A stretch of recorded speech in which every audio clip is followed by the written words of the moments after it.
जो दिमाग इनके पास था, काफ़ी अंडररेटेड राजा जिसको बोल सकते हैं। कई समय से मुद्दा चला आ रहा है भू कानून का। तो उसका एक फॉर्म किसी न किसी तरीके का फॉर्म जो लैंड के एक्सप्लॉइटेशन को रोके या फिर कम से कम कम करे, वो ओके, एक बड़ा मुद्दा मुझे लगता है। अगर कोई पार्टी उसको लेकर चलती है, तो मुझे लगता है कि उत्तराखंड के युवाओं से उसको अच्छा समर्थन मिलेगा। शुरू में क्या अभी भी एक्चुअल में मेरे पास बहुत ज़्यादा हाई-टेक इक्विपमेंट नहीं है, नॉइज़ पीछे से आ जाता है स्टैटिक और काफ़ी सारी चीज़ें। तो एक म्यूज़िक की एक बहुत ही डिम लेयर इन इम्परफेक्शंस को हाइड करने के काम आती है।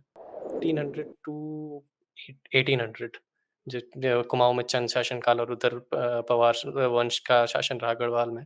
ये रीजन बहुत सारी कहानियों से भरा हुआ है, ये जो पार्ट है टाइमलाइन का। तो ये बड़ा ओके। फ़ैसिनेटिंग लगता है। अब इनमें से कितनी सच्ची हैं, कितनी झूठी हैं, वो वेरीफ़ाई कर पाना तो मुश्किल है, लेकिन it is a fascinating time. Welcome to Being Curious with Yash. Welcome everyone. Welcome to Being Curious with Yash. Today we have a famed YouTuber Harshit Rautela with us. Uh, अगर जैसे आप लोग उनकी वीडियोस देखोगे तो you will be fascinated. Like I think one of the best videos he makes about Uttarakhand and जो infotainment जिसको बोल सकते हैं, he has pioneered in it.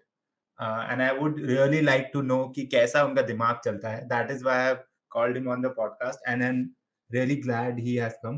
So really big thanks, Harshit. Welcome. Thank you for having me. हाँ, so let's start with your journey. Like कहाँ से आया ये YouTube पे वीडियोस बनाने का idea? Was it like from very start of your childhood or something that like अभी आया? And how old are you first? Okay, I am 23। So Okay, very start from my childhood, तो वो समय जब YouTube था ही नहीं। हाँ, तो वो तो किसी के भी चाइल्डहुड बल्कि में नहीं उसके भी था अगर वो 23 है तो. अ, Yeah. तो किसी के भी चाइल्डहुड क्या करीब मेरे हिसाब से शायद जब इंटरनेट बूम नहीं हुआ था 2013, 14, 15, 16 के आसपास, तब तक यूट्यूब किसी की नज़रों में था ही नहीं। बस कभी-कभी वीडियोज़ मतलब किसी के पास स्लो इंटरनेट कनेक्शन हुआ तो दिख जाता था यूट्यूब, और उसमें भी वीडियोज़ चला पाना उतने स्लो इंटरनेट में बहुत मुश्किल होता था। यूट्यूब का आइडिया जहाँ तक की बात है, तो ये नहीं लगता कोई इतना इनोवेटिव आइडिया है मेरे हिसाब से। अब तो हर किसी के दिमाग में एक ना एक बार तो आता ही है, भले ही वो किसी भी फ़ील्ड में हो। अ, मुझे यूट्यूब से इतना कोई ख़ास लगाव था नहीं अपने इनिशियल डेज़ में इंटरनेट के ऊपर। मेरा फ़ोकस था फ़ोटोग्राफ़ी पर, और Okay. इंस्टाग्राम मेरा पहला पब्लिशिंग प्लेटफ़ॉर्म था उस चीज़ के लिए। शुरुआत में I will admit now that my photography was horrible. Time के साथ एक कैमरा आया और थोड़ा-थोड़ा मैं चीज़ें सीखता गया। जब मैंने चैनल बनाया उससे पहले मैंने इंस्टाग्राम पर भी कुछ चीज़ें ट्राई की थी वीडियो प्रोडक्शन की। वो सभी फ़ोटोग्राफ़ी के ऊपर ज़्यादा फ़ोकस थी। वीडियोग्राफ़ी मुझे लगता है एक नेचुरल एक्सटेंशन था उसी चीज़ का। शुरुआत में जो मैंने वीडियोज़ क्रिएट की थी वो फ़ोटोग्राफ़ी के ऊपर ही थी, पर वो भी बहुत ज़्यादा सक्सेस उनको मिली नहीं। फिर एक दिन मैंने जनरली 1-2 वीडियोज़ 2 चीज़ें चेंज की एक्चुअल में। एक तो मैंने अपने लोकल सराउंडिंग के ऊपर से एक टॉपिक उठाया और वीडियो हिंदी में बनाई, उससे पहले मेरा फ़ोकस इंग्लिश पर था, and Hmm. That worked. Okay. करीब 6 या 7 वीडियोज़ बनाने के बाद यूट्यूब पर एक वीडियो फाइनली काम कर गई, और Okay. उसके बाद या सो लाइक जो वीडियो आपने बनाई थी वो लाइक क्या किस रिलेटेड पे थी वीडियो? क्योंकि अभी तो I think you have more than 24-25 videos and I would really like to say कि मैं ऐसा तारीफ नहीं कर रहा हूँ, लाइक रियली इंटरेस्टेड. मैं आप जैसे 2 दिन से आपके यूट्यूब लाइक देख रहा हूँ and like really high quality videos that you make और लाइक काफ़ी डिटेल्ड में thank you. Geography, history and culture you explain. So like मुझे तो बहुत अच्छा लगता है बिकॉज़ ऐसा टाइप ऑफ इंफोटेनमेंट बहुत कम ही है, I would say. Because mostly लोग कमेंट्री करते हैं या फिर करते हैं इंडियन यूट्यूब स्पेस में. आई वुड से अब्रॉड में है, यूएस में है, जिसे रियल लाइफ लोर हुआ, तो काफ़ी ज़्यादा मतलब हुँ। वो डिटेल बनाते हैं and you are I think you are आप उसी रास्ते पे हो to make that kind of videos and I think काफ़ी चल भी रहा है. So just tell me about your like first video and also about like your tryst with making Hindi videos because market में ये है कि हिंदी पता नहीं चलता है, नहीं चलता है, बट आई थिंक हिंदी ही अब चल रहा है. So about the language also. जो पहली वीडियो तो ख़ैर मेरी एक फ़ोटोग्राफ़ी से रिलेटेड थी। ज़्यादा लोग उसको देखते नहीं हैं, मैं खुद नहीं देखता। पहली वीडियो जो मेरी एक्चुअल में चली थी वो थी नंदा देवी से related. Nanda okay, Devi daughter of Himalayas इस त ऐसा कुछ टाइटल है, बदलते रहता है। तो उस वीडियो में शुरू के 3-4 दिन तो नॉर्मली रिस्पॉन्स रहा, करीब 1 हफ़्ते के टाइम के आस-पास, लेकिन उसमें 1,20,000 व्यूज़ हो गए थे। ओके, एक्चुअल में ल अभी यूट्यूब में 1,00,000 1,20,000 व्यूज़ बहुत ज़्यादा वैल्यूएबल मॉनेटरीली तो नहीं है, लेकिन इनिशियली जो यूट्यूब की एक मोनेटाइज़ेशन का जो स्टेप होता है, उसको पार करने के लिए वो बहुत क्रूशियल होता है। हाँ, क्योंकि आपको 4,000 वॉच आवर्स और 1,000 सब्सक्राइबर्स चाहिए होते हैं। उस वीडियो ने मुझे ये दोनों ला कर दिए और एक ओके, होप सी जाग गई कि ये अगर मैं आगे एक और करता हूँ तो और ऑडियंस आती जाएगी, और एक्चुअल में मुझे बेनिफिट है इस लाइन में आगे काम करने पर। ओके। और तो हाँ, पहली वीडियो तो ये थी। आगे क्या क्वेश्चन क्या था आपका? आपका बहुत बहुत ज़्यादा कंपोज़िट क्वेश्चन था, उसको ज़रा सा ब्रेक ओके करेंगे आप? हाँ, और नेक्स्ट क्वेश्चन ये था about the language that you have used. तो अब पहले मैंने देखा कुछ आप हि इंग्लिश वीडियोज़ बनाते थे, अब हिंदी में बना रहे हुँ, हो हुँ। एंड हिंदी में काफ़ी अच्छा आपका हिंदी पे लैंग्वेज कमांड भी है। So how did you come about making Hindi videos?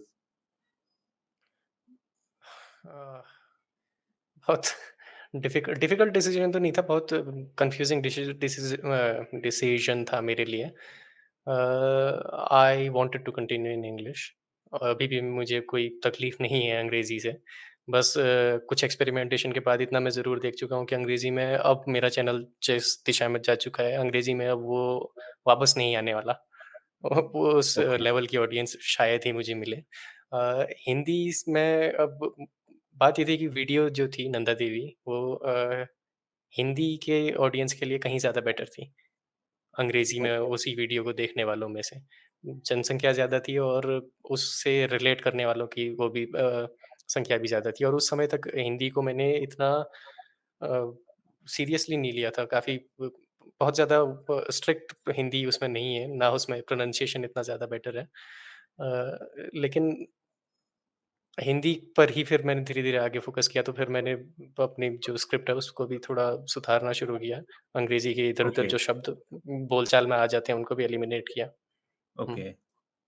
So like जैसे आप हिंदी में स्क्रिप्ट लिखते हो और करते हो, तो ये मतलब आपने हुँ, कहाँ हुँ। से सीखा? लाइक ये do you have like what is your like educational background?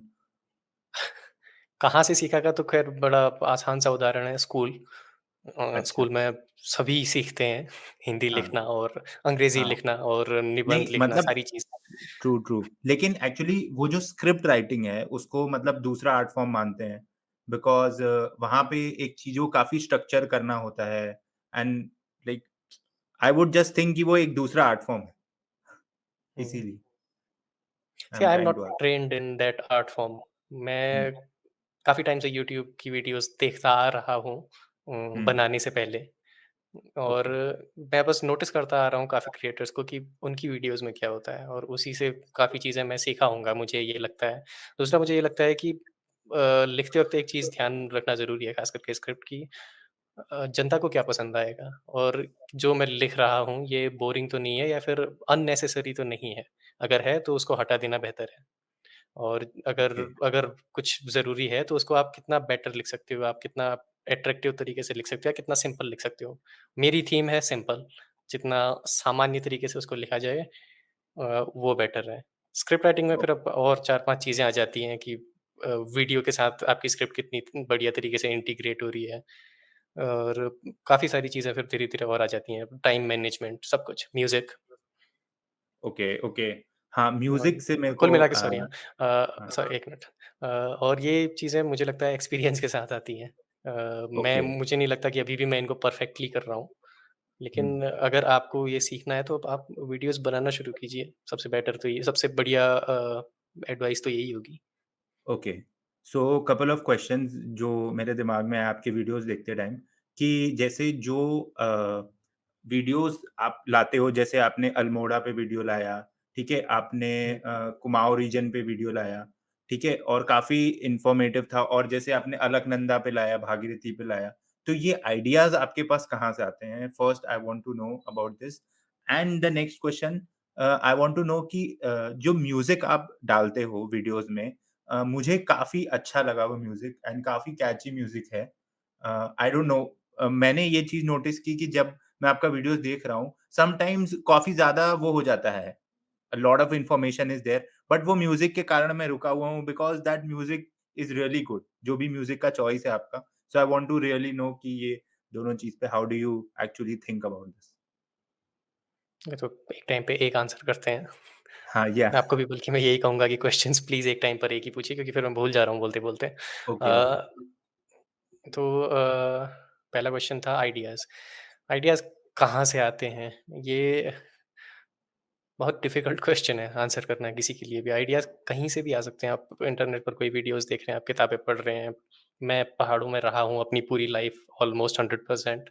Ideas okay, अपने आस-पास के माहौल को देखकर आते हैं और सब कुछ क्या हमारे राज्य में ज़रूरी है और क्या हो सकता है जनता जानना चाहे किस चीज़ के बारे में। ऐसे आइडियाज़ अगेन सबको आते हैं, लेकिन एग्ज़ीक्यूशन करने की जो एफ़र्ट है, वो सबके पास या तो समय नहीं होता डालने का या फिर सब करना नहीं चाहते। तो ये बहुत ओके। बेसिक आइडियाज़ हैं, ये कोई बहुत डिफ़िकल्ट आइडियाज़ तो है नहीं कि एक नदी का स्रोत से संगम तक एक वीडियो। कई लोगों ने ओके। मुझसे पहले भी किया होगा। नेशनल हुँ, ज्योग्राफिक से हो सकता है मुझे इंस्पिरेशन मिली, उन्होंने गंगा की एक वीडियो हुँ। बनाई थी किसी समय। Okay, okay. तो आइडियाज़ कहीं से भी आ सकते हैं। Okay, okay. Got it. So, like, I really want to know कि जैसे music because this is very particular bent of mine towards geography and culture society. So, जो आपका है, so really want to know कि ये कहाँ से आया आपके अंदर to really read about geography. ये मतलब बचपन में स्कूल से आया और आपके पेरेंट्स इस फील्ड से रिलेटेड हैं? Because lot of times parents का भी इन्फ्लुएंस होता है. So, really want to know about them also. History और ज्योग्राफी का इंटरेस्ट मुझे खुद ही आया पढ़ने से, ऐसा मुझे लगता है। हुँ, पेरेंट्स का भी इसमें ज्योग्राफी में ख़ास करके हिस्ट्री में तो नहीं रोल हो सकता है और okay, शायद है। ख़ास okay. करके मेरे फ़ादर का। वो टीचर नहीं है, ज्योग्राफी से रिलेटेड नहीं है, वो गवर्नमेंट ऑफ़िशियल है। लेकिन मैप्स और इन सारी चीज़ों से उनका थोड़ा बहुत लेना-देना होते रहता है और मैप्स में इसी तरीके से मेरा इंटरेस्ट जागा। और वहीं से फिर जियोग्राफ़ी में मेरा इंटरेस्ट मुझे लगता है जागा होगा।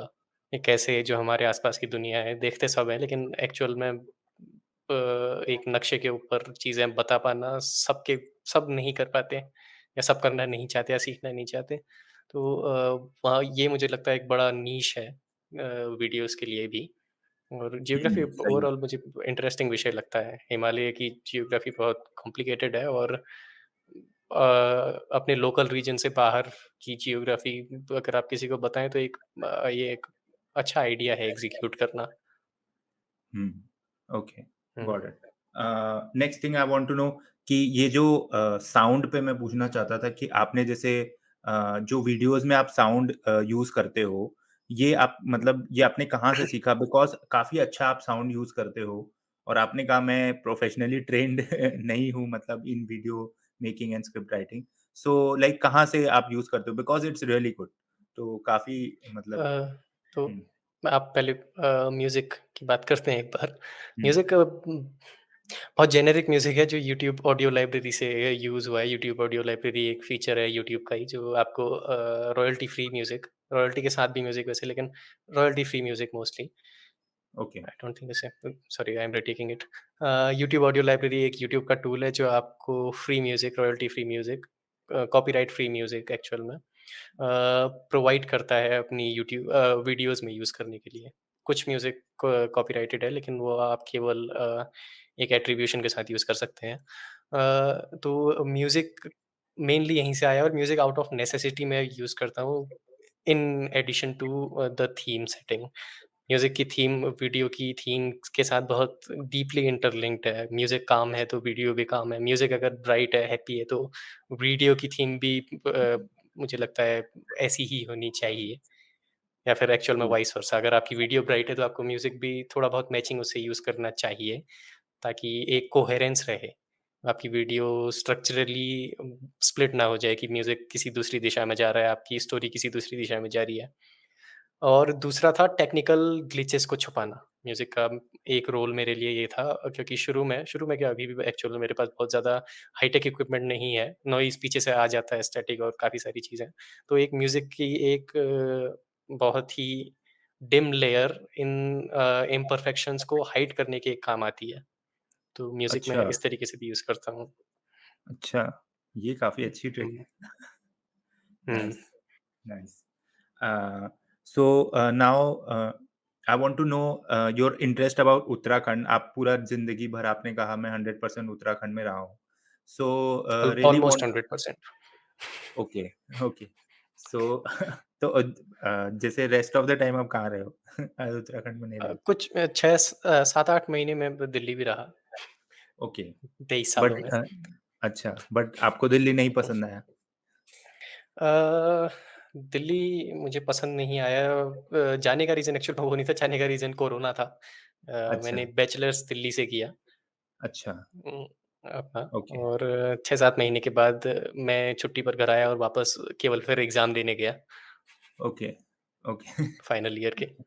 हुँ। अच्छा, सो क्या किया है आपने बैचलर्स में वैसे? बैचलर्स है मेरा, computer science honours, BSc honours computer science. Okay, okay. So अभी you are working full time as a YouTuber और you are working somewhere else? मैं स्टूडेंट हूँ, काफ़ी मतलब अभी तक ओके, हाल ही तक था, 2-4 दिन अच्छा, पहले तक मास्टर्स का। अभी फुल अच्छा, टाइम मेरा एम्प्लॉयमेंट कहीं नहीं है। यूट्यूब अच्छा। भी कह पाना मुश्किल ही है, क्योंकि 3 महीने से तो मैंने भी यहाँ भी कुछ पब्लिश नहीं किया। लेकिन जैसे आपके जो वीडियो क्वालिटी इतना अच्छा होता है, so it must be taking lot of times I think आपने खुद बताया it takes months to make a good YouTube video. So how much time does it like take? कितना टाइम लगता है एक वीडियो बनाने में? It depends on the video actually. हुँ। अगर लाइक आपकी अगर वीडियो मान लीजिए कोई 10 लेंथ है। मिनट का वीडियो हो, क्योंकि एक वीडियो आपका 26 मिनट का है towards entire trade off uh, the reason and all तो आई थिंक उसमें तो काफ़ी ज़्यादा टाइम लग जाएगा। But like an average video of 10-12 minutes. Around a month I think. अच्छा, it takes around a month. या it can be okay, faster, it can be slower, but around a okay, month would be average. Okay. So do you have someone working with you in your team और no, are you working? Okay, you are working no. All alone. Sometimes I collaborate with people, but that is it. Okay, I can't call them team. Hmm, okay, okay, nice.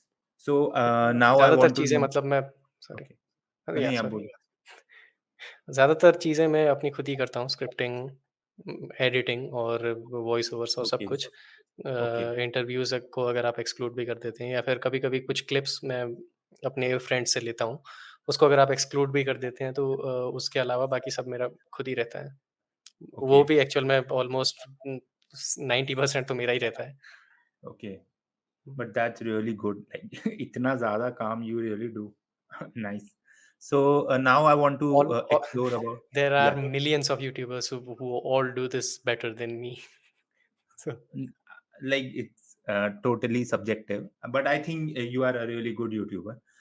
So now thank you again. I want to Mm. explore about Uttarakhand because I think you really know a lot about Uttarakhand. जितना आपने research किया है, that really shows in the video.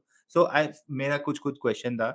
First, I would really want to know कि like which period of history do you think is the most fascinating for Uttarakhand?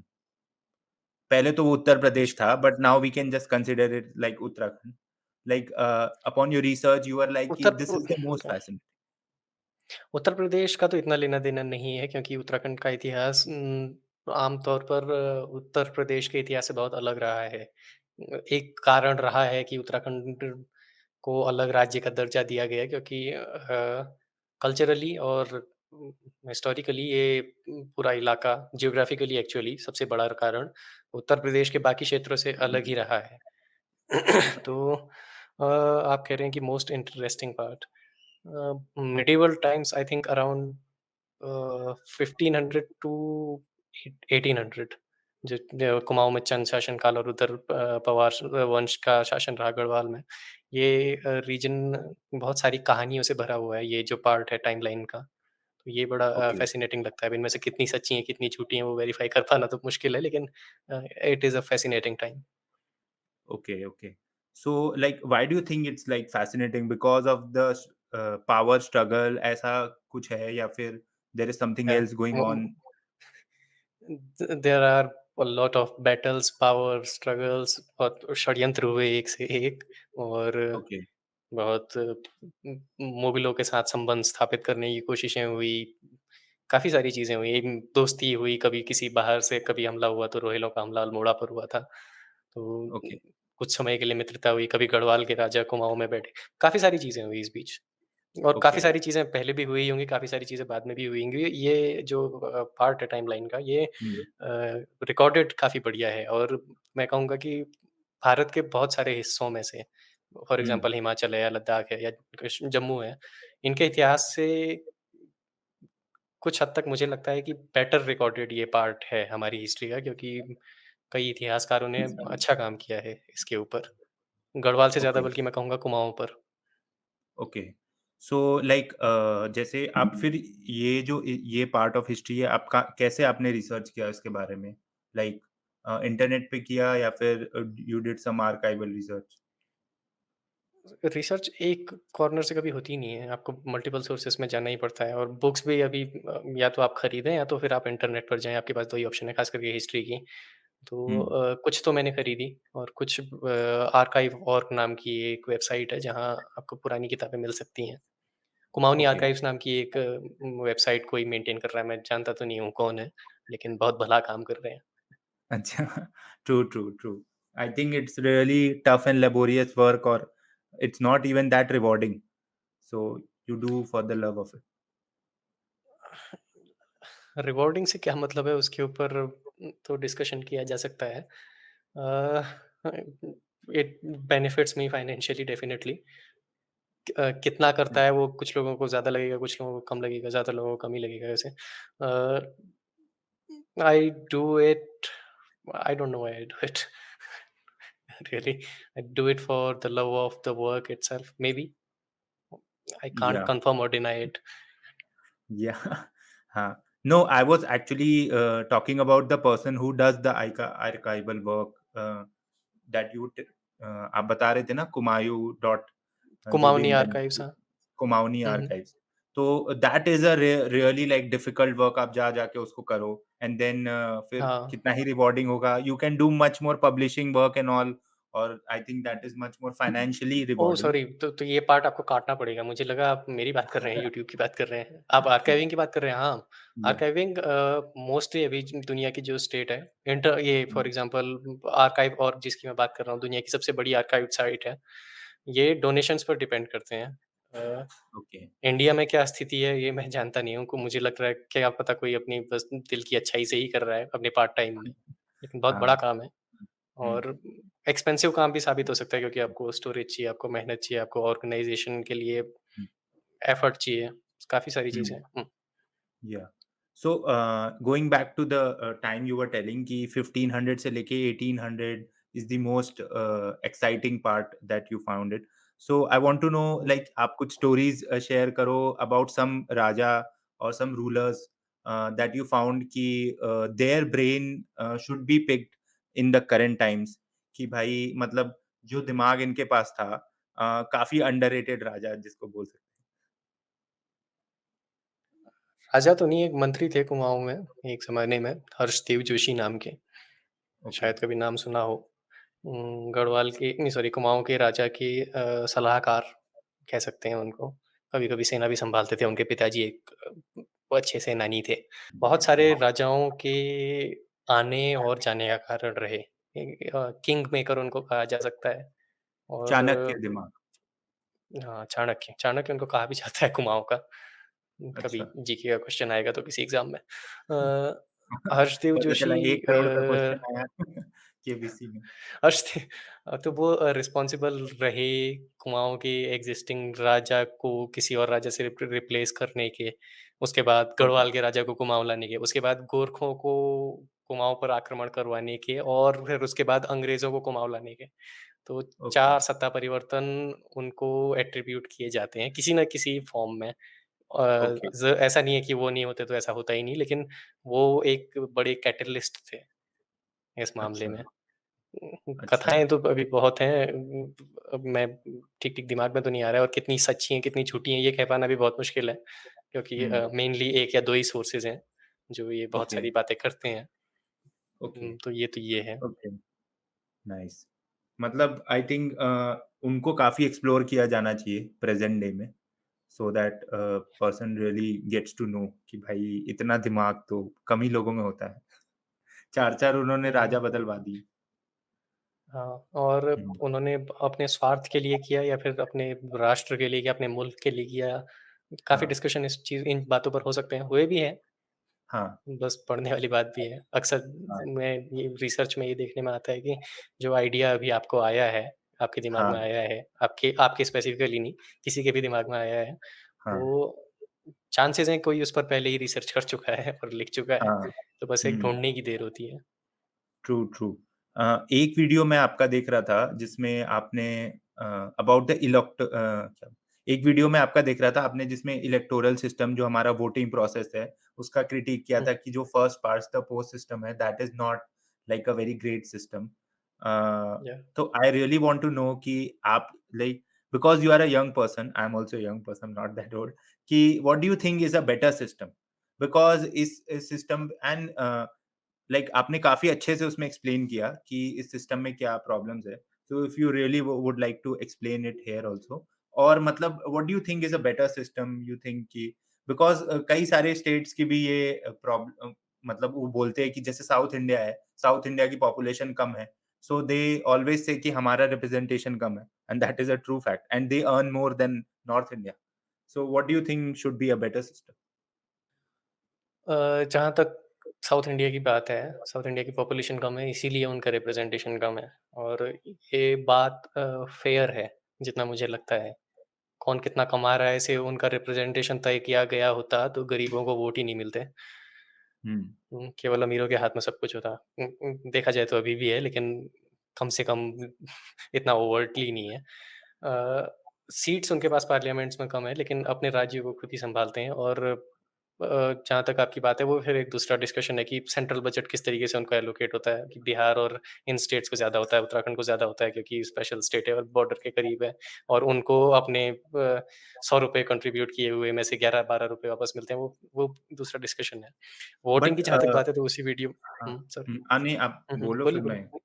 मैं मैं नहीं, ये नहीं कह आप रहा था कि बट फिर जैसे आप खुद सोचो कि प्रोडक्टिविटी भी तो मैटर करती है ना कि चलिए जब हमने वोटिंग दी सबको, ठीक है? तब तो it productivity is is different from democracy. लेकिन अगर आप जैसे आपने किसी को हक दिया, ठीक है? और बाद में जो है वो बंदे ने जो है ही अगर वो उस हक का ढंग से यूज़ भी तो नहीं कर रहा है ना। सो लाइक अब इस people in South India are much more productive वो ₹1 का जल्दी से ₹2 बना दे रहे हैं and people are in North India अब वो नहीं कर पा रहे। सो डू यू थिंक कि आई एम नॉट सेइंग कि उनसे वोट ले लो but how this physical is इधर-उधर जो उनको मिलता है, सो दे ऑलवेज़ कंप्लेन। उनकी कंप्लेनिंग केवल इसलिए नहीं है कि वो ज़्यादा प्रोडक्टिव स्टेट्स हैं और उनको कम मिल रहा है, वो बस केवल इसलिए है कि सेंट्रल जो बजट मिलता है, सेंट्रल गवर्नमेंट जो एलोकेट करती है, वो उनको अपने कंट्रीब्यूटेड शेयर से कम मिल रहा है और इस सिस्टम के पीछे रीज़न्स हैं और इस सिस्टम की सक्सेस के पीछे भी रीज़न्स हैं। इन स्टेट्स को कम मिल रहा था, फिर भी ये ज़्यादा बेटर डेवलप्ड हैं और जिन स्टेट्स को ज़्यादा मिल रहा है, वो अभी भी बहुत पीछे हैं। वोट्स का इनसे मुझे अभी भी लगता नहीं है कि लेना-देना है क्योंकि votes one person one vote philosophy यही है और यही रहनी चाहिए। कौन कितना कंट्रीब्यूट कर रहा है, कौन नहीं कर रहा है, कोई भिखारी है या फिर कोई राजा है, वोट हुँ, एक ही मिलता है और वो इसीलिए वो पॉपुलेशन के हिसाब से प्रोपोर्शनल है। ओके, इकोनॉमी में वो कितना कंट्रीब्यूट कर रहे हैं इसका मतलब ये नहीं होता कि उनके हर पर्सन की वोट की वैल्यू ज़्यादा हो जाए। सीट्स तो उनको अपनी पॉपुलेशन के प्रोपोर्शनल ही मिलेंगी। ओके। कल के दिन अगर कोई स्टेट फॉर एग्ज़ाम्पल यूपी है हुँ, फाइनेंशियली बहुत सक्सेस हो जाता है। चलो यूपी भी नहीं हमारे पास एक्चुअल में लाइव एग्ज़ाम्पल्स हैं। हरियाणा कभी छोटी इकोनॉमी हुआ करता था, अभी one of the most successful states है। हुँ, मेन रीज़न उसका ओके, गुड़गाँव है लेकिन फिर भी हाँ, तो उनके वोट की वैल्यू टाइम के साथ बढ़ती थोड़ी ना रहेगी। अगर कोई स्टेट फ्यूचर में सक्सेसफुल हो जाता है, तो हाँ, क्या उनके वोट्स की वैल्यू कम हो जाएगी? ये पूरा डिफरेंट डिस्कशन है। Financials are different from policy making. अब वो उनको उनका कंट्रीब्यूशन के बराबर नहीं मिल रहा है, वो फाइनेंशियल क्वेश्चन है, डेमोक्रेसी का क्वेश्चन नहीं है। वो वोटिंग से रिलेटेड रिलेशन मैं देख नहीं पा रहा हूँ, उसका कुछ है तो। ओके, ठीक है, गॉट योर पॉइंट। हुँ। या हाँ, सो एक्चुअल में मेन क्वेश्चन जो आपका था, जो आपने फिर से कंपोज़िट कर दिया, तो मैं इधर-उधर चले गया। वो था वोटिंग सिस्टम, हाँ, first past the post. Hmm, first past the post में बहुत सारी प्रॉब्लम्स हैं, जैसा कि मैंने उस वीडियो में भी कहा था। और सबसे बड़ा जो वो है, प्रॉब्लम मुझे लगती है, वो है वोट बैंक्स का बनना। ओके, और तो इसको कम करने के लिए कम से कम हमारे पास प्रोपोर्शनल वोटिंग सिस्टम्स हैं। अब मैं नाम भी भूल रहा हूँ, वो वीडियो बहुत पुरानी है। एक वोटिंग सिस्टम है अपने, शायद प्रेफ़रेंशियल वोटिंग कहते हैं उसको। आप केवल सिंगल वोट ना दबाकर आप चूज़ करते हैं कि आपकी पहली प्रेफ़रेंस ये है, दूसरी प्रेफ़रेंस ये है, तीसरी प्रेफ़रेंस ये है। आप एक से ज़्यादा कैंडिडेट्स के लिए वोट करते हैं। तो ये हाँ, सिस्टम मुझे कहीं बेटर लगता है, क्योंकि इससे आप ज़्यादा कॉस्ट भी नहीं बढ़ा रहे हैं, क्योंकि आपको एक ही राउंड वोटिंग का करवाना है। आमतौर पर और ऑप्शंस हैं आपके पास कि आप मल्टीपल राउंड वोटिंग के करवाओ। लेकिन प्रेफ़रेंशियल वोटिंग में आपको एक ही राउंड वोटिंग का करवाना है, और आप इतना ब्लैक एंड व्हाइट होकर नहीं सोच रहे हैं कि ये कैंड मैं फॉर एग्ज़ाम्पल कांग्रेस को वोट नहीं देना चाहता, तो मैं बीजेपी को दे रहा हूँ। भले ही मेरी आइडियोलॉजी बीजेपी से मिलती हो या ना मिलती हो। एक एग्ज़ाम्पल ये है। एक्चुअल में आप किसी तीसरे कैंडिडेट को वोट देना चाह रहे थे, लेकिन आप उसको वोट नहीं दे रहे, क्योंकि वो अ, किसी और के वोट काटेगा। तो इस चीज़ों को थोड़ा बहुत ये मिटिगेट कर देता है जब आपको प्रेफ़रेंशियल वोटिंग मिलती है। तो इतना ब्लैक एंड व्हाइट चीज़ें होना बंद हो जाती हैं। हुँ, तो काफ़ी जैसे सारी चीज़ें प्रेसिडेंट के वोट जब उनको सिलेक्ट करते हैं तो भी यही सिस्टम है? अच्छा, या I think it's better system, okay, obviously it is better system. Voting system बहुत लंबी रिसर्च का पार्ट है, और हुँ, काफ़ी लोग इस पर काम कर रहे हैं। बट तो अब लाइक हमारे इस हुँ, या यू कैन से बोलिए, बोलिए। नहीं, नहीं आप बोलिए। ओके। फॉर एग्ज़ाम्पल यूएस में एक दूसरी प्रॉब्लम है वोटिंग के साथ, जिसको कहते हैं जेरीमेंटरिंग। हाँ, जेरीमेंटरिंग में आप करते ये हैं कि आप लाइन्स को ही चेंज कर देते हैं इस तरीके से कि आपको एक बेनिफिट हो। अब हुँ, डेफ़िनिशन इसकी ये होगी कि फॉर एग्ज़ाम्पल किसी स्टेट में 40% रिपब्लिकन वोटर्स हैं और 60% डेमोक्रेट हैं, और इस स्टेट को आपने 3 सीट्स में डिवाइड किया हुआ है। तो अगर आप रिपब्लिकन हैं और पावर में हैं, तो आप लाइन्स को इस तरीके से ड्रॉ करेंगे कि वो 60% डेमोक्रेट्स एक सीट में घुस जाएँ, और बाकी 2 सीट्स आपकी ये रेड जो है, जो रिपब्लिकन्स हैं, वहाँ से आए। तो जब वोटिंग होगी तो आपको 2 सीटें मिलेंगी और उनको 1 सीट मिलेगी। डिस्पाइट द फैक्ट कि उनकी पॉपुलेशन आपसे ज़्यादा थी। आप लाइन्स को इतना टेढ़ा-मेढ़ा कर दे रहे हैं कि आप एक सेक्शन के वोटर्स को एक जगह कॉन्सन्ट्रेट कर दे रहे हैं, ताकि बाकी एरियाज़ में आपके वोट्स ज़्यादा हो जाएँ। अगर आप हुँ, यूएस के कुछ इस तरीके की सीट्स को देखेंगे, तो वो इतने ज़िगज़ैग हैं कि वो उन्होंने सिटी ब्लॉक्स को डिवाइड किया हुआ है, क्योंकि यूएस में रेशियल डिवाइड भी एक वोटिंग में बहुत बड़ा फैक्टर है। तो सिटी ब्लॉक्स को भी उन्होंने इस तरीके से ज़िगज़ैग तरीके से डिवाइड किया हुआ है, जो हाँ, साफ-साफ दिखता है कि किसी ने जानबूझ के छेड़ने की कोशिश की है। लेकिन उनका हाँ, लेजिस्लेचर अब कुछ काम नहीं कर पा रहा है, ये तो उनकी गलती है। हाँ, हुँ, हाँ, मैंने भी ये पढ़ा है जेरीमैंडरिंग ऐसा इस तरीके से मैप को ड्रॉ करते हैं कि मतलब मतलब एक ही पार्टी जीते ही जा रही है, जीते ही जा रही है। मतलब हुँ, it's really hard to flip a state then मतलब आपको हुँ, रियली हैव टू रियली मतलब बहुत मेहनत करनी पड़ेगी। हाँ। राइट, अरे, अब वोटिंग तो सिस्टम का तो वो नहीं है, ये कंट्री के वोटिंग स्ट्रक्चर की गलती है, सिस्टम से ज़्यादा। हुँ, वोटिंग हुँ, सिस्टम लेकिन इंडिया में फर्स्ट पास द पोस्ट बहुत सारी चीज़ें लेके आता है। ये वोट काटने की समस्या भी है, और हुँ। काफ़ी सारी चीज़ें हैं, सो जिनको लाइक ईज़िली एलिमिनेट हाँ, किया जा सकता है। हुँ। Okay. So like I want to know कि व्हाई डू यू थिंक कि नहीं चेंज कर रहे हैं? बिकॉज़ प्रेसिडेंट जब चूज़ करते हैं तो ये होता है। तो why do you think you must have talked to your friends also कि अगर हम ऐसा सिस्टम ला सकते हैं। So why do you think people say कि नहीं हमें ये सिस्टम नहीं चाहिए? We are happy with the uh, current system. मुझे अपने सर्कल में तो कोई नहीं मिला जो इसके अगेंस्ट हो, वोटिंग सिस्टम को चेंज करने के अगेंस्ट हो। अ, और जो रखना चाहते हैं इसको, हाँ, बहुत सारे रीज़न्स हो सकते हैं। For example first past the post simple है इम्प्लीमेंट करने में। आपको 1 वोट डालना है 1 सिटिज़न से, बस काम खत्म। और आपको एक विनर डिक्लेयर करना है। पॉलिटिकल पार्टीज़ को इससे एडवांटेज होता है क्योंकि आप सेग्रीगेशन ईज़िली कर सकते हैं, वोट काटना बहुत ईज़ी है, पैसे बाँटना ज़्यादा आसान है कि आप हाँ, 33% वोट लेकर भी जीत जा रहे हैं, तो आपको उतनी बड़ी जनता को स्वे नहीं करना है अपने फ़ेवर में और कम वोट लेकर भी जीत जाते हैं एक्चुअल में कैंडिडेट्स। तो हुँ, इतनी बड़ी ट्रू, पॉपुलेशन को आपको मतलब मोर देन हाफ होना चाहिए टेक्निकली, लेकिन हाँ, आपको वहाँ तक भी नहीं पहुँचना है, तो आपकी कॉस्ट कम हो रही है कुछ और प्रैक्टिसेस को यूज़ करने से। तो बहुत सारे रीज़न्स हैं उसको रखने का। मेनली कॉस्ट और सिम्प्लिसिटी ही वो दिए जाते हैं, रीज़न्स दिए जाते हैं। Okay, got it. So now I want to discuss about the politics of Uttarakhand. Since you are like very interested in like understanding politics, policy, everything, because मैंने आपके कई सारे videos देखे, so आपने उसमें like you have also discussed about one video about Sam Manekshaw and उनका जो picture colorization किया था. So I really got कि आपको इन सब fields में भी काफी interest है. So I want to know like you living in Uttarakhand, what do you think is like the current political state, and what do you think are the pressing issues in the state? Ki, like these are top three issues in the state in which a person, if a person campaigns, uh, he or she could win.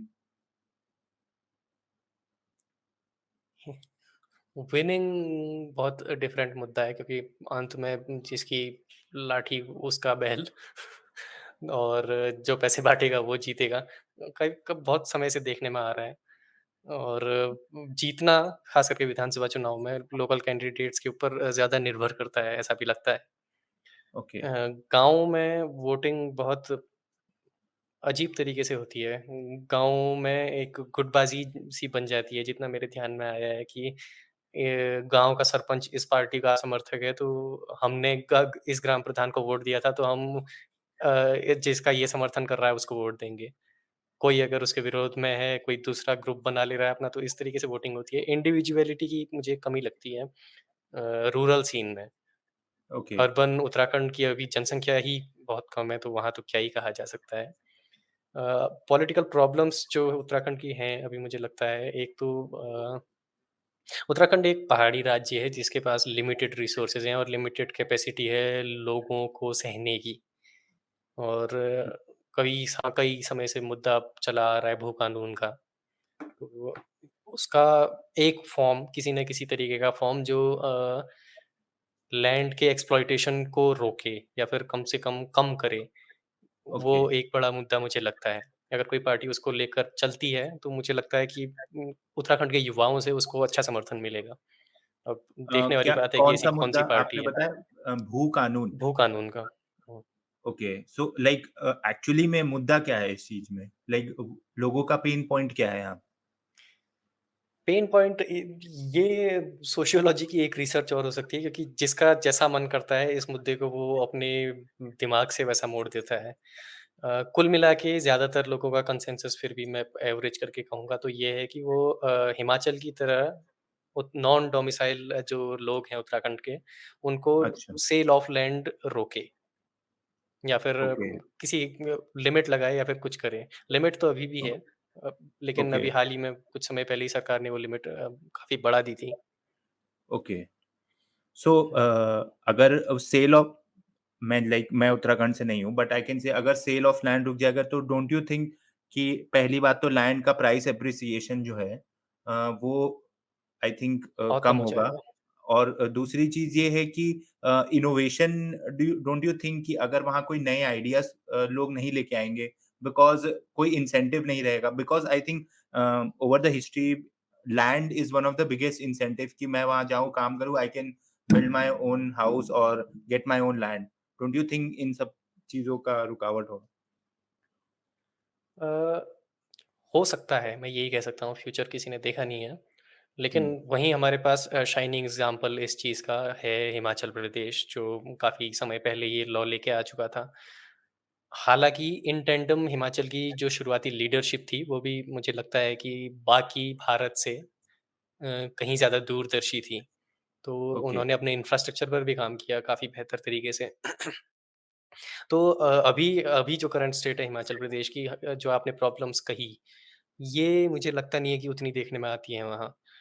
Himachal okay. सबसे बेहतर राज्यों में से एक है भारत के सबसे क्या कहेंगे डेवलप्ड डेवलप्ड तो नहीं लेकिन उनका HDI for example human development index का कहीं बेहतर है, उनकी लिटरेसी रेट कहीं बेहतर है और कुछ चीज़ें गड़बड़ वहाँ भी होती है, यहाँ भी होती हैं। बड़े प्रोजेक्ट्स जो हैं वो तब भी वहाँ चलते हैं, यहाँ भी चलते हैं। तो केवल प्राइवेट ओनरशिप ऑफ लैंड उनके पास फिर और भी तरीके हैं उसको थोड़ा-सा ओवरकम करने के। आप लैंड लीज़ कर सकते हैं, ओनरशिप अगर हाँ, ना भी लें तो। हाँ, तो उम, इतनी समस्याएँ उन्हें तो देखने को नहीं मिली। अब उनका लेकिन जो राज्य का विकास हुआ है, वो केवल इस कानून की वजह से हुआ है, ये कहना भी एक बहुत बड़ा ब्लैंकेट स्टेटमेंट होगा। उनकी लीडरशिप भी अच्छी रही, जिन्होंने रोड इंफ्रास्ट्रक्चर पर काफ़ी ध्यान दिया। Okay, okay. और यही मुझे फिर हाँ, उत्तराखंड पर भी लेके हुँ, आता है कि हुँ। आपका क्वेश्चन भी उसी दिशा में जा रहा है, तो चलो मैं आपको पूछने ही हुँ। देता हूँ। नहीं मतलब जैसे मैं ये पूछना चाहता हूँ कि और क्या इश्यू हो सकता है? ये तो एक काफ़ी हाँ, बड़ा वही इश्यू मैं हो गया। हाँ, बिल्कुल लैंड हुँ। रिफॉर्म। लैंड रिफॉर्म्स केवल एक पार्ट है। एक इससे बिल्कुल डिसजॉइंट एक समस्या है जो बिल्कुल भी इससे मैच नहीं करती, वो है वैसे डिसजॉइंट तो नहीं कहूँगा लेकिन थोड़ा बहुत सेपरेट समस्या है, वो है लैक ऑफ फाइनेंशियल अपॉर्च्युनिटीज़। सारी ओके, चीज़ें मुझे लगता है कि बाकी जितनी भी समस्याएँ हैं जो उत्तराखंड फेस कर रहा है, वो लैक ऑफ फाइनेंशियल अपॉर्च्युनिटीज़ उसके पीछे बहुत बड़ा कारण है। यहाँ का टेरेन यहाँ बहुत बड़ी स्केल पर इंडस्ट्रीज़ को होने नहीं देता और मुझे लगता है होना भी नहीं चाहिए। ख़ास करके जो पॉल्यूटिंग इंडस्ट्रीज़ हैं, उनसे तो दूर ही हाँ, रहना चाहिए जितना हो सके। लेकिन लैक ऑफ फाइनेंशियल अपॉर्च्युनिटीज़ सबसे बड़ी समस्या को उत्तराखंड की पावर देती है, जो है पलायन, आउट माइग्रेशन। येस। लोग अपने-अपने गाँव छोड़कर दूसरी जगह जा रहे हैं। इस माइग्रेशन का वैसे बहुत बड़ा हिस्सा अपने लोकल सिटीज़ में ही होता है। मेरा गाँव फॉर एग्ज़ाम्पल काफ़ली छौना बिलोरी है। ज़्यादातर लोग वहाँ से माइग्रेट करके सबसे नियरेस्ट टाउन में जा रहे हैं, बागेश्वर या अल्मोड़ा। अ, कुछ अच्छा, लेकिन एक सिग्निफिकेंट सेक्शन पूरा पूरा स्टेट छोड़ के दिल्ली या फिर इधर-उधर भी बस जाते हैं। काम करने के लिए तो मुझे लगता है कि एक बहुत बड़ी एक सिग्निफिकेंट वर्कफ़ोर्स उत्तराखंड से बाहर जा रही है। दिल्ली काम कर रही है या फिर कहीं भी काम कर रही है, मुंबई काम कर रही है, यूपी में काम कर रही है या फिर मैदानी इलाके हैं जो हल्द्वानी एक बहुत बड़ा माइग्रेशन के बाद एक बहुत बड़ा पॉइंट बन चुका है। देहरादून एक बहुत फैल चुका है शहर। तो हुँ, ये भी रीज़न्स हैं और वही लैक ऑफ फाइनेंशियल अपॉर्च्युनिटीज़ पहाड़ में सर्विसेज़ को नहीं आने देती कि अगर जनसंख्या ही नहीं है तो हॉस्पिटल कोई क्यों बनाना चाहेगा, ख़ास करके प्राइवेट जो एंटिटीज़ हैं। अभी हल्द्वानी मेरे सबसे करीब शहर है, मैं अभी नैनीताल में बैठा हूँ। हल्द्वानी में प्राइवेट फैसिलिटीज़ बहुत बढ़िया हैं compared to rest of hills और rest of towns in Uttarakhand except Dehradun. अच्छा, अ लेकिन नैनीताल में वही सिचुएशन ख़ास करके सरकारी हॉस्पिटल की कुछ समय पहले मैं थोड़ा बीमार हुआ था, बहुत ख़राब है। एक फ़िज़िशियन के बाहर 50 लोग खड़े हैं और एक डॉक्टर को उन सबको देखना है। तो हुँ, ये चीज़ें ओके, इसीलिए हो रही हैं क्योंकि और मैं नैनीताल जैसे शहर की बात कर रहा हूँ, गाँवों की भी नहीं। हुँ, तो हाँ, तो ये जो मेजर पॉइंट है लैक ऑफ फाइनेंशियल अपॉर्च्युनिटीज़ ये बाकी चीज़ों को भी बढ़ावा दे रही हैं, जिनको मिलना नहीं चाहिए और ट्रू, वो हैं पलायन और लैक ऑफ सर्विसेज़। अब इसको उल्टा करना है तो फाइनेंशियल अपॉर्च्युनिटीज़ को हमको बढ़ाना पड़ेगा, वो किसी भी फॉर्म में हो सकता है। एमएसएमईज़ जो हैं वो मुझे एक अच्छा एग्ज़ाम्पल लगते हैं कि आप लघु उद्योग लगाएँ, फलों को ना केवल उत्पादन करें बल्कि कुछ ना कुछ उससे प्रोड्यूस करें, फॉर एग्ज़ाम्पल जूसेस जो कि अभी एक्चुअल में बड़े स्केल पर हो भी रहा है काफ़ी जगहों पर। अच्छा, एक गाँव है बागेश्वर में शामा नाम का जहाँ कीवी का प्रोडक्शन बहुत बढ़िया तरीके से हो रहा है और वो गाँव बहुत सक्सेसफुल है। आउट माइग्रेशन वहाँ अच्छा, से बहुत कम हुआ है। अच्छा, और भी बहुत सारी चीज़ें हो सकती हैं। अच्छा, नाइस, नाइस। अ एक चीज़ इसमें मैं थोड़ा और जोड़ना चाहूँगा यस, वो है एक्सेस। एक्सेस बल्कि उसी में इसी में आएगा एक्सेस टू सर्विसेज़। सर्विसेज़ के अंडर ही एक्सेस भी आएगी कि गाँवों तक आप कैसे पहुँचे, गाँव और पहाड़ों के हाँ, बाकी क्षेत्रों तक। और इस मामले में मुझे लगता है कि केवल रोड नेटवर्क फैलाना बहुत ज़्यादा समझदारी का काम नहीं है क्योंकि उत्तराखंड एक टूरिस्ट डेस्टिनेशन भी है और मैं नैनीताल में रहता हूँ, तो मैं जानता हूँ कि ओवर टूरिज़्म कितनी बड़ी समस्या हो सकती है और कितना बड़ा नुकसान ला सकती है। बद्रीनाथ और केदारनाथ शाइनिंग एग्ज़ाम्पल हैं इस बात का। तो इसको काउंटर करने के लिए मुझे लगता है कि पब्लिक ट्रांसपोर्टेशन पर हमको बहुत ज़्यादा खर्च करने की ज़रूरत है। रेलवेज़ अभी एक्सपेंशन हुआ है रेलवेज़ का, देवप्रयाग कर्णप्रयाग तक रेलवे पहुँचाई गई है ऋषिकेश से, और उसी तरीके से यहीं टनकपुर से अगर बागेश्वर तक भी रेल लाइन हो, और भी बहुत हमारे पास एग्ज़ाम्पल्स हैं। ये नैनीताल तक रोपवेज़ फॉर एग्ज़ाम्पल अच्छा आइडिया हो सकते हैं, अगर फ़ीज़िबिलिटी हो। तो एक्सेस और पब्लिक ट्रांसपोर्टेशन बहुत इम्पोर्टेंट साबित हो सकते हैं आने वाले फ्यूचर में। True, true. काफ़ी सही बात है। For hills I think transportation is the biggest road block कह सकते हर्डल। हैं। अगर ट्रांसपोर्टेशन सही हो जाए तो प्राइवेट एंटरप्राइज़ अपने आप चीज़ों को मैनेज कर लेगा। So hmm, very true, very true. One thing I आप वांटेड टू मार्केट्स को आस्क। नज़दीक ले आएँगे। Yes, true, true. One thing about your videos, I wanted to ask, I forgot कि एक आपने वीडियोस मैंने नोटिस की थी। ऐसे तो आपने कई सारी काफ़ी अच्छी वीडियोस बनाई है, but I am really interested into history and all. So आपने एक वीडियोस बनाया था about colouring of the photo of Sam Manekshaw. हाँ, अब so I don't like that video actually very much. Why It was a why? bad, it was a poor idea and even more poorly executed. मुझे दो अच्छा। बहुत separate topics को एक video में मर्ज नहीं करना चाहिए था, लेकिन खैर आपका पॉइंट कुछ और है, मैंने आपको बीच में ही रोक दिया। नहीं, नहीं, मुझे एक्चुअली काफ़ी अच्छा लगा बिकॉज़ जो आपने हिस्ट्री बताया उसके पीछे काफ़ी अच्छी तरीके से एक्सप्लेन किया। So I just wanted hmm, to know कि वो वीडियो का आइडिया कहाँ से आया? And actually I would really say ये एक व्यूअर की तरफ से रिक्वेस्ट है अपने फेम यूट्यूबर को कि आप ऐसे वीडियोज़ और बनाओ in which you are colouring also. म फोटोज़ को आप अ, क्या बोलते हैं इन पर्सन ले आते हो, लाइव ले आते हो। जीवित कर देते हो जिसको बोलते हैं and also you tell some history so that मजा आता है देखने में। कलराइज़ेशन तो बीच में मुझे शौक चढ़ा था, कहना बेटर है। इंस्टाग्राम के टाइम पर ही, यूट्यूब से पहले मैंने काफ़ी सारी फ़ोटोज़ को कलराइज़ किया इस तरीके से, और मुझे लगा कि एक यूट्यूब वीडियो भी बना लेनी चाहिए। चाहे वीडियोज़ अभी इस समय पे कोई चल तो रही नहीं मेरी, तो कुछ भी ट्राई करने में क्या जाता है। तो फिर उस केस में फिर मैंने एक नेशनल टॉपिक लिया ताकि मेरी रीच ज़्यादा रहे। Unfortunately that did not happen. तो सैम मानेकशॉ की, यही मैंने उसी टाइम की एनिवर्सरी के आसपास की बात थी, तो ये मुझे वॉर की एनिमेशंस, और वो भी मुझे लगा कि सीखना चाहिए और आगे काम आएगा, जो कि आया। और कलराइज़ेशन को भी मैंने साइड बाय साइड रखा। अभी मैं अगर फ्यूचर में अगर इसको करूँगा तो थोड़ा मुझे लगता है कि आइडिया थोड़ा बेहतर होगा। इतना उस वीडियो में मैं जंप कर रहा हूँ, कभी कलराइज़ेशन पे, कभी उस पे, कभी उस पे, कभी उस पे, तो वो बहुत मुझे लगा जारिंग है और एज़ अ व्यूअर बोरिंग है। हो सकता है कोई हिस्ट्री में इंटरेस्टेड हो, तो वो कलराइज़ेशन वाला part double tap, triple tap करके स्किप करता जाएगा आगे को, जो at the end of the day मुझे ज़्यादा हर्ट करेगा। तो अभी मैं इसको करूँगा तो मेरे हिसाब से इंटीग्रेशन और स्टोरी टेलिंग इसमें पहले, जब तक बेटर ना हो तब तक मैं एग्ज़ीक्यूट तो नहीं करूँगा। ट्रू। लेकिन okay. Yeah it is a good idea. Okay. So I can live stream as well, I think. Yeah that that would be a really good idea. People can also learn मतलब हुँ, कैसे आप करते हो, you can also teach people. So want to know hmm. कि आपके upcoming videos कौन से हैं, like on which subjects? Should I tell you? आप शुड आई मैं नॉट कह रहा टेल हूँ यू? शुड आप आई कुछ कीप इट ऐसा अ सीक्रेट? टीज़र दे सकते हो so that audience can be like hooked कि हाँ यार, ये वाला टाइप का वीडियो तो मुझे देखना है। नहीं, अभी मेरा 3 हाँ, 3 वीडियोज़ का प्लान है आगे, जो मैं 2 महीने के अंदर एग्ज़ीक्यूट करना चाहता हूँ, क्योंकि मैं काफ़ी टाइम से इनएक्टिव हूँ। एक तो वीडियो बहुत बड़ा टॉपिक है और काफ़ी कनेक्शंस की ज़रूरत मुझे पड़ी, जो कि काफ़ी हद तक मैं कर भी चुका हूँ। बस मैं अभी लिख ही रहा हूँ, वो है क्लाइमेट चेंज से रिलेटेड, उत्तराखंड और उसके कॉन्टेक्स्ट में, ख़ास करके ग्लेशियल चेंज। दूसरा है geography of dot, dot, dot. 2 okay, videos मैं बना चुका हूँ, उत्तराखंड और हिमाचल की। तीसरे स्टेट की तरफ जा रहा हूँ, ओके। हिमालयाज़ से ही हाँ, अगेन। स्टेट नहीं, ओके, एक्चुअल में कॉन्ग्लोमरेशन ऑफ स्टेट कहना बेटर होगा, थोड़ा बहुत आइडिया भी आ ओके, जाएगा।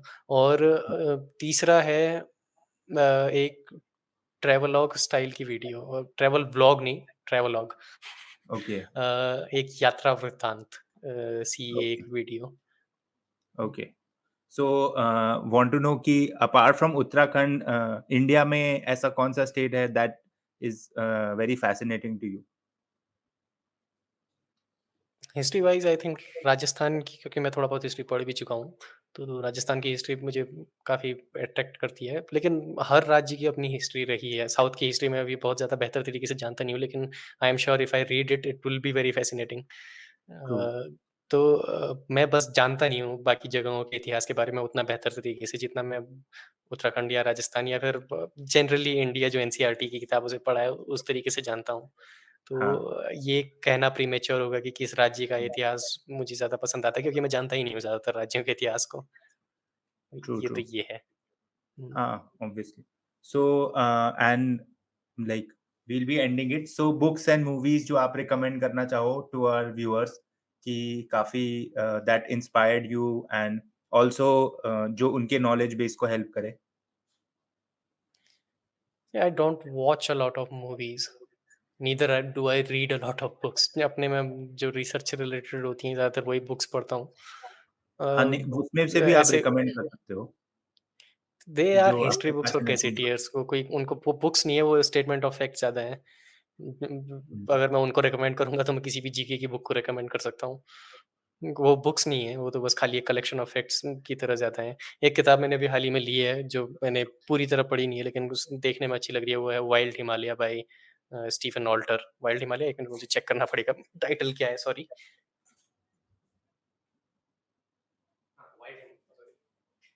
Wild Himalaya, right. Okay, Stephen Alter. Okay, किसी मेरे व्यूअर ने ही मुझे रिकमेंड की थी ये बुक। तो ये है एक बुक तो। इसके अलावा बुक्स में मैं पढ़ तो चुका हूँ, लेकिन शर्लॉक होम्स मुझे काफ़ी पसंद है, लेकिन उसका मेरे से कोई लेना-देना नहीं है, ना व्यूअर्स से। मूवीज़ मैं बहुत कम देखता हूँ, सॉरी, मूवीज़ मैं रिकमेंड तो क्या ही करूँ, जब मैं खुद नहीं ओके, देखता हूँ तो। टीवी शोज़ में काफ़ी देखता हूँ, लेकिन वो ज़्यादातर कॉमेडी और उनसे रिलेटेड होते हैं। ओके। सो एंड ऑल्सो आप अपने फेवरेट यूट्यूबर के बारे में बताओ that you would like to collaborate जो जिनको आप लुक अपॉन करते हो कि काफ़ी अच्छा इनका काम है that everyone should go and watch? यहाँ पर तो मुझे लगता है कि पूरी-पूरी लिस्ट होगी जिनके बारे में मैं कहना चाहूँगा। कोलैबोरेट शायद मैं उतना ना करना पसंद करूँ उनके साथ, क्योंकि डिफरेंस ऑफ कंटेंट। तो टॉम स्कॉट फॉर एग्ज़ाम्पल काफ़ी ऊपर है लिस्ट में, लेकिन ही हैज़ रिटायर्ड। ओके, हाँ, वेरिटाज़ियम एक बहुत बढ़िया चैनल है, ट्रू। जो कि मैंने भी मुझे देखा है लगता है कि वेरिटैज़ियम सबको काफ़ी देखना अच्छा। चाहिए। True, true. Hmm, very yeah specially to my viewers I would हाँ, रिकमेंड कि टॉम वो टॉम चैनल स्कॉट ज़रूर का देखा जाए। आपने टॉम स्कॉट का एक शो आया था अबाउट मनी जिसमें वो 6 लोगों के साथ गेम खेलते हैं एंड हाउ डू वो हुँ, अबाउट कोऑपरेशन वो आपने देखा था? या काफ़ी ज़बरदस्त शो था। मैंने कहा ये बन ही नहीं रहा है यार मार्केट में ऐसा और बनाओ। तो हुँ, टॉम स्कॉट की तो फिर मुझे काफ़ी सारी चीज़ें कही जा सकती है, लेकिन the way he presents without hesitating, जो कि मेरे में क्वालिटी बिल्कुल नहीं है, क्योंकि मैं जो भी करता हूँ ज़्यादातर स्क्रिप्टेड होता है। He does that too, but he can speak to the camera without taking a break. I can't do that. मुझे 4 लाइनें बोलनी होती हैं, जो मैं हाइलाइट करके रखता हूँ, और उन 4 लाइनों में भी मैं 10 बार गड़बड़ करता हूँ। तो that is a skill. Hmm, he is great in that matter. Veritasium है, टॉम स्कॉट है, और भी काफ़ी लोग हैं। मुझे देखना पड़ेगा। Steve mould for example. Science से ज़्यादा लोग मुझे लगता है कि रिलेटेड हैं। पांडवास उत्तराखंड का एक ग्रुप है, म्यूज़िकल ग्रुप है। आई would really like them. Okay, okay, अगर आप मेरे चैनल पर जाएँगे तो एक्चुअल में आप देखेंगे कि मेरे करीब 28 या 29 सब्सक्रिप्शंस हैं। पब्लिक सब्सक्रिप्शंस हैं, आप देख सकते हैं कि मैंने किसको सब्सक्राइब किया हुआ है। Okay, all of those people are great. There okay, is a friend there, but eliminate. But yeah, not him. Okay, He's good, but not that good. Okay, okay, okay. So now we will be ending it. So really thank you Harshit for being on the podcast. काफी अच्छी recommendations the and you also talked about a lot of new things that I got to know. एक हमने उत्तराखंड के चाणक्य के बारे में जाना, so मैं तो उनको सर्च करूंगा and would like to read about him and also like a lot of things I got to know. So really thank you for being on the show. And I hope कि Thank you for आप having ऐसे me. ही videos बनाते रहें so that you can we can always explore your mind Well, thank you for having me, and all the best to you as well. Okay, okay.